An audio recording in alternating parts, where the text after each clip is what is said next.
Kalshi is a prediction market app that allows users to trade on the outcome of real-world events, such as elections, economic data releases, and weather events. Here's how to use the Kalshi app.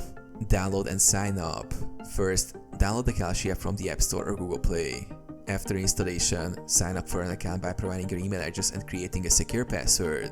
Complete KYC verification. Before you can trade, you will need to verify your identity through the Know Your Customer process. This typically requires submitting a photo ID and other personal information. Fund your account. After KYC approval, deposit funds into your Kalshi account using your preferred payment method. Kalshi accepts bank transfers and other methods for funding your account.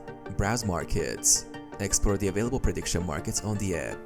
Kalshi offers a wide variety of events to predict, such as political outcomes, economic reports, or sports results. Place a trade. Select a market, choose the outcome you want to bet on, and decide how much you want to stake. You can buy or sell shares of a specific outcome. Monitor your positions. Track the progress of your positions in real time. When the event concludes, you will either profit or lose based on the accuracy of your prediction. Withdraw earnings. After your predictions settle, you can withdraw your profits or funds from your Kalshi account.